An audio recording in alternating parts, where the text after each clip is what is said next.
This whale's story is the ocean's story, and it is one we all share. Oh yeah, we're gonna get wet, Grandma. We're gonna get wet.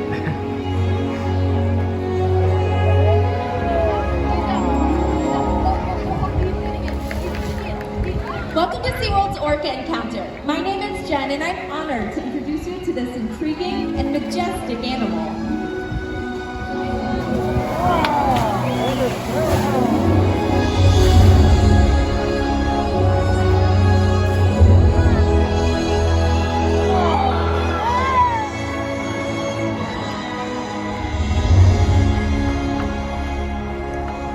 There's nothing like seeing killer whales up close and learning about them and their natural behaviors. We hope this Orca Encounter will help you better understand this magnificent creature and everything they represent.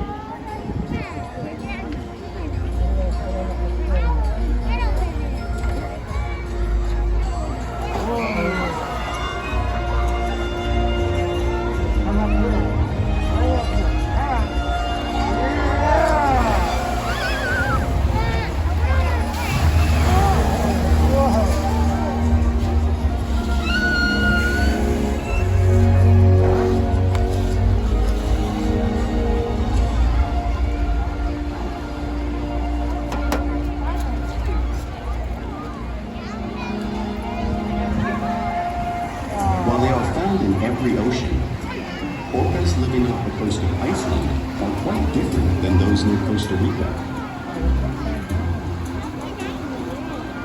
In fact, there are at least 10 types or ecotypes of killer whales. An ecotype describes the differences between killer whale size, physical form, prey, social structure, and habitat. As you can see, the differences are subtle, but noticeable when compared side by side. Orcas are adapted perfectly to their environments. And even the whale's black and white coloration has a purpose. It camouflages the outline of their bodies in the water, making it easier for them to surprise and catch their prey.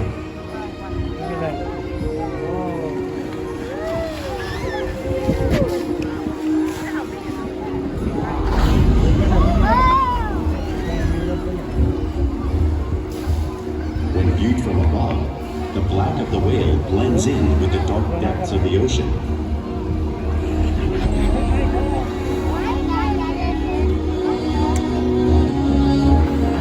When viewed from below, the orca's white bellies match the brighter surface of the water, blending with the light above, giving them the perfect camouflage.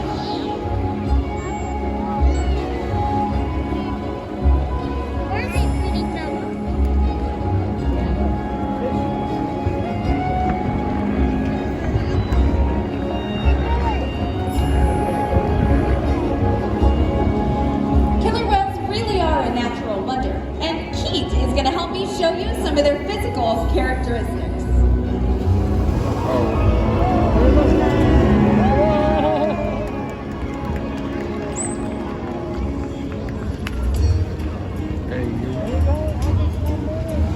Keith's blowhole is perfectly located for taking quick breaths at the surface.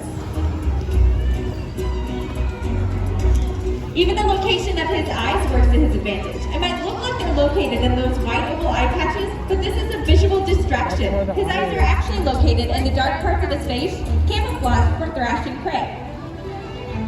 The fin on his back is called a dorsal fin. The dorsal fin helps the whales remain stable while they swim. There's no skeletal structure in that dorsal fin, so over time, gravity might help them to curve over. The flippers on either side of their body are called pectoral flippers. The pectoral flippers help the whales to stop and steer while they swim. Unlike the dorsal fin, the pectoral flippers do contain bone. In fact, they have 5 bony digits, very similar to the human hands. The lobes on either side of the tail are called tail flukes. The tail flukes are the engine of the killer whale and can propel them almost 30 miles an hour. That is really fast. But the whales swim the fastest, and they use the most power.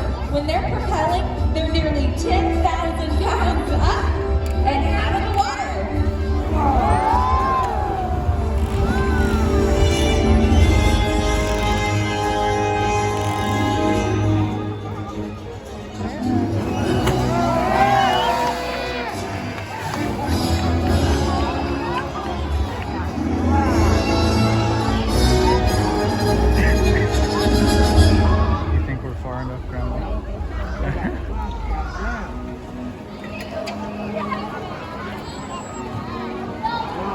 Killer whales are highly social animals with a well-defined social structure. An orca pod is always led by a female. Though just half the size of her male counterpart, she is in charge. It's all about attitude, not size. Because they live and work as a group, orcas need to communicate with sounds and body language. Orcas use clicks for echolocation or navigation.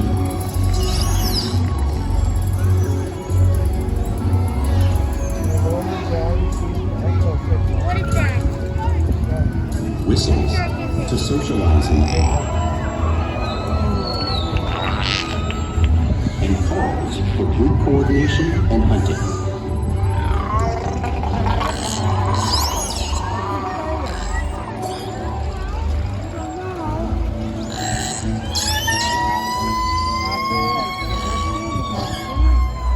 Vocal development studies here at SeaWorld show that early on, calves learn vocalization from their mothers.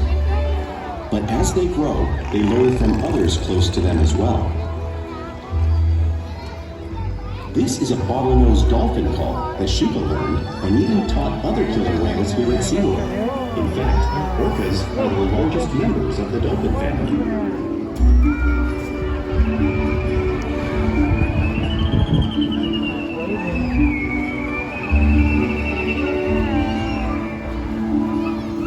Whales here and in the wild use vocalization to communicate all the time. Like all animals, killer whales use body language as part of their communication. A pectoral flap might be used to show dominance or to get the attention of whales in the surrounding area. For example, a mother might use a pec flap to get the attention of her calf.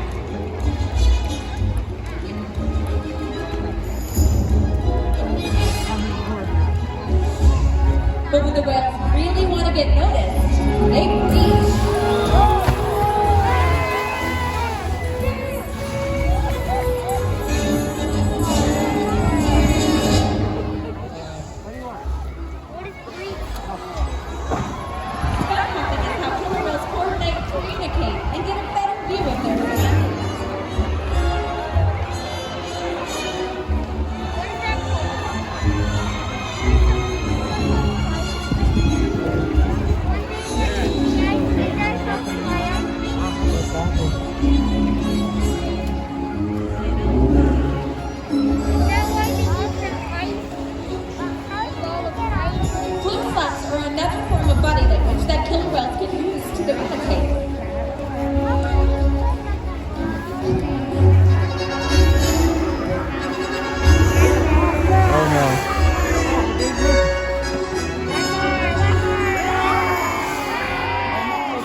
Pursue and catch their prey.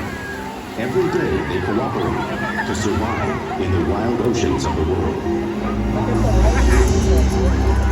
The orca's hunting techniques are as varied as the whales themselves. Norwegian killer whales will circle herring, herding them together. The whales use sounds to coordinate with each other and to disorient the herring.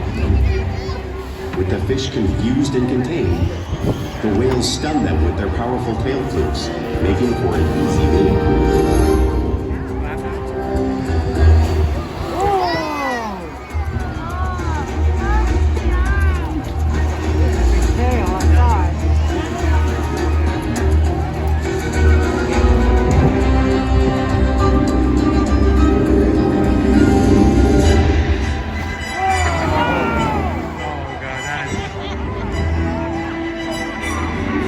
If he did that over here, we would definitely get.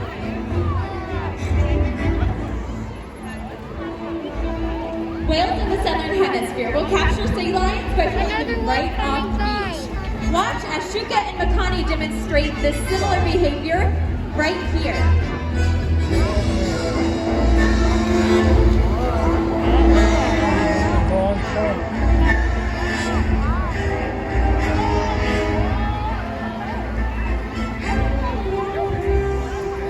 Antarctic orcas will create waves washing over floating blocks of ice, knocking seals into the water.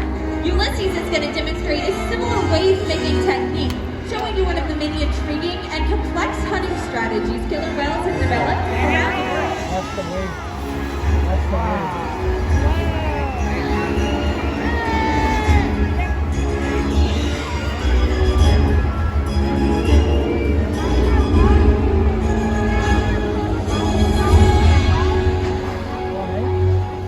Now you've just seen these incredible waves crashing in front of you, but you can't really imagine the power of the wave until you have experienced it firsthand.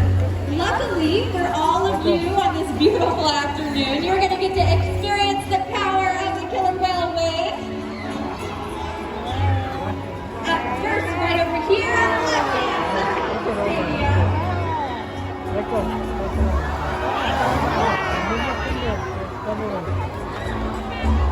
And then not to be outdone, two of our largest killer whales, Keith heading over here on the left side, Ulysses here on the right side, are going to give everybody else a preview of that 55-degree saltwater.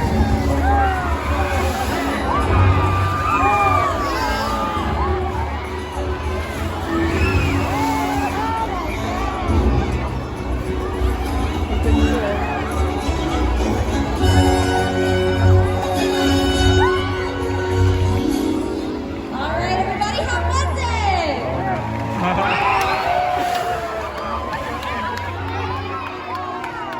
That was so cool. When it comes to the whales are found in all parts of the ocean, it's no surprise they eat all kinds of prey, including other whales. The blue whale on the screen here is the largest animal on Earth. It's 5 times longer and 50 times heavier than our killer whale. So how do whales the size of Makani and Ulysses and Shuka and Keith eat a whale the size of a blue whale? It's possible because killer whales are the ultimate team players. In this example, we see the larger male orcas surround a sperm whale, forming a perimeter, while the females continue to drive the whale forward until it reaches exhaustion. Oh, he left? The calves then move in to join the adults. Killer whales always cooperate and hunt together, making them a highly successful predator.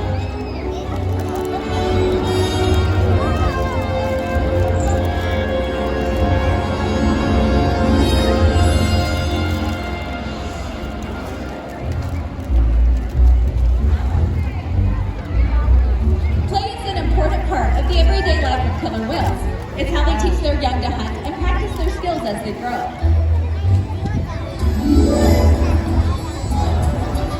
You'll often see killer whales showing off their playful sides, both in the wild and here at SeaWorld.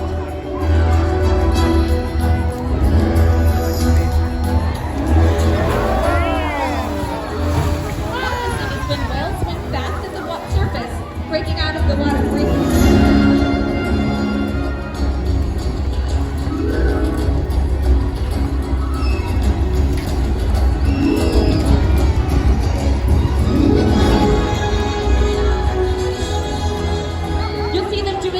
Riding in the wake of a boat or when surfing a wave.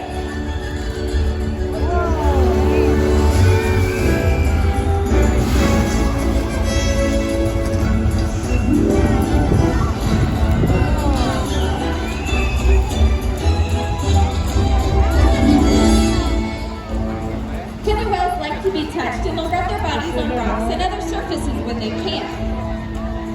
Yeah, stay here. Shuka's going to demonstrate this rubbing technique right here, a similar technique to what whales in, say, British Columbia might do.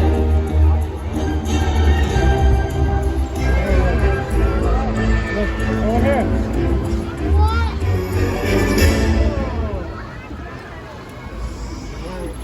Killer whales also imitate one another in the wild. wild. We see it here at SeaWorld all the time. Our whales are always learning from each other and mimicking each other.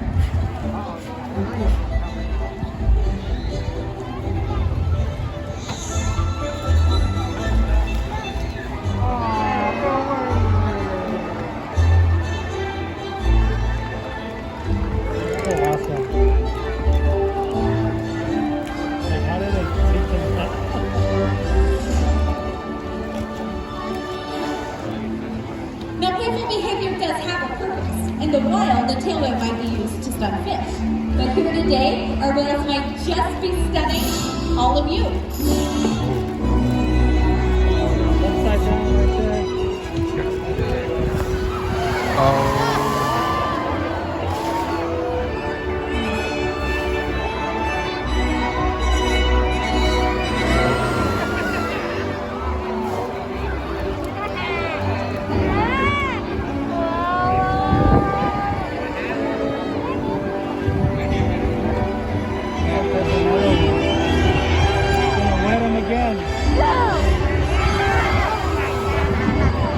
I'm so glad we didn't sit over there.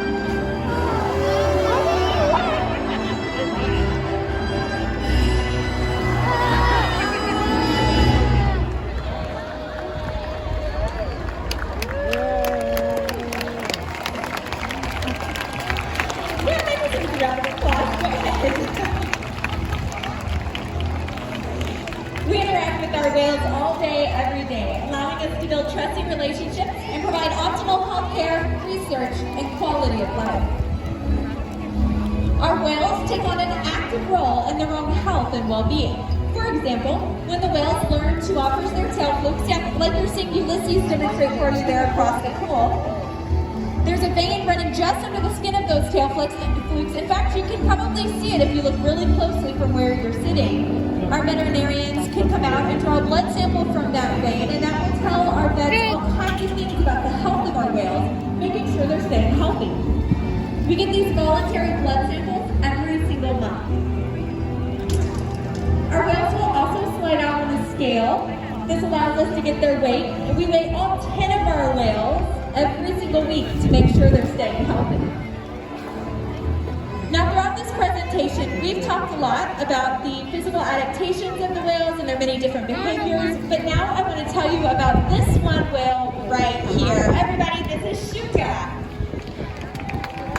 Shuka is a female in her mid-20s, and she is a pretty spectacular animal. She's incredibly athletic, has a huge personality. She's one of the highest jumping, fastest swimming whales in our family of killer whales, and she has the widest variety of vocalizations. We challenge our whales every day to learn new things, to engage, and stimulate their minds. Diet, exercise, and of course play all help keep our whales in great shape.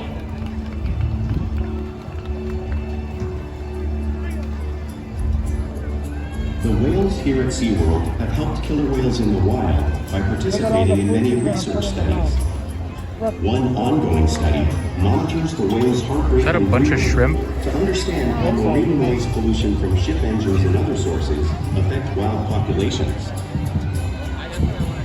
In another study, scientists from NOAA, the National Oceanic and Atmospheric Hey, Administration, Noah. took measurements of the killer whales living here, including pregnant whales. By comparing these measurements with current footage of killer whales in the wild, scientists are able to monitor the wild population's nutritional and reproductive states. A rainbow. Other research has been done here at SeaWorld on the mother whale's milk composition. This research will help create an effective model to understand how toxins in the ocean impact wild killer whales and their milk supply. What we learn from the whales in our care every day is actively helping whales in the wild survive. And just by being here today, you've supported our rescue, research, and conservation efforts all around the world. If we work together, like the killer whale, we can protect the future of the Orcinus Orca and this beautiful planet that we all share.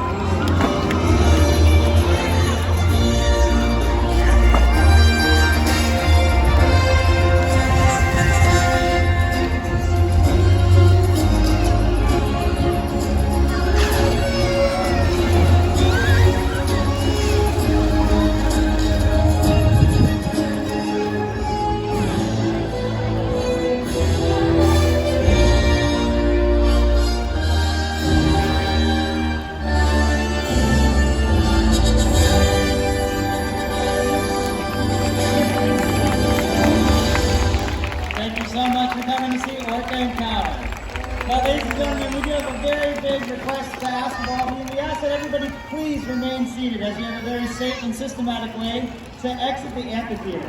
You're going to notice that we have different ambassadors coming around the amphitheater with a different colored flag, and that person is going to be letting you know that it is safe to leave the amphitheater.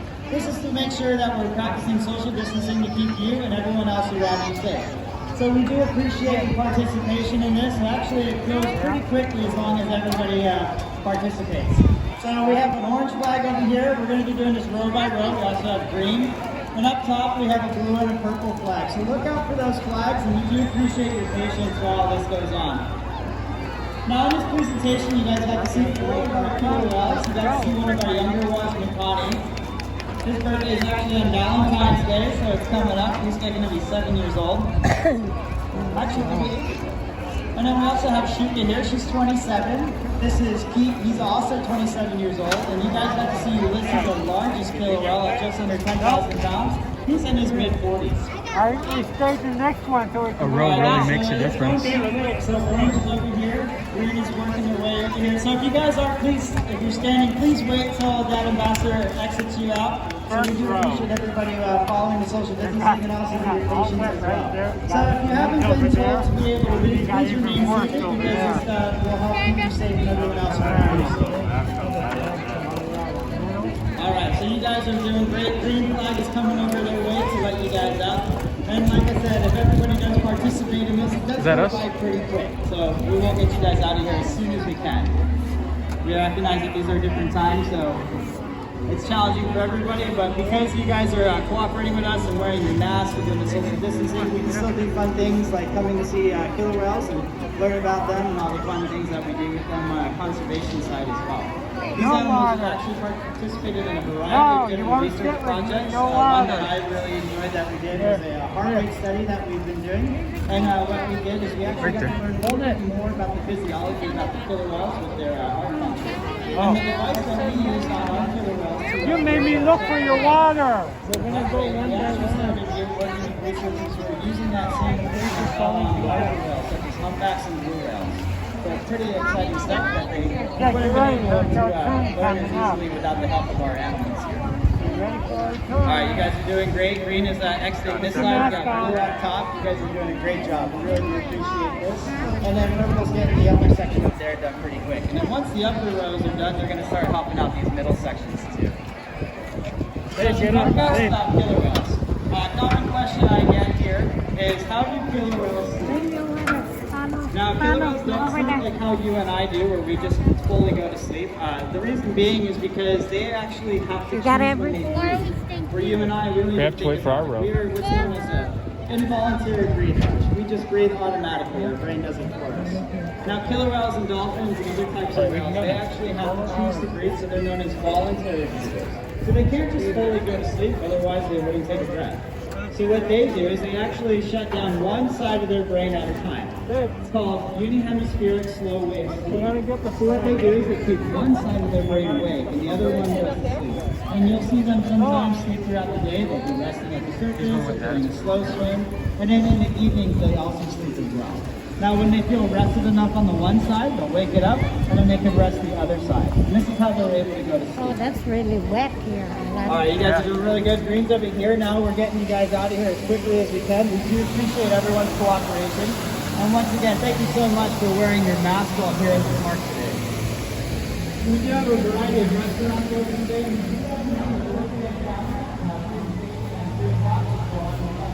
What did you think?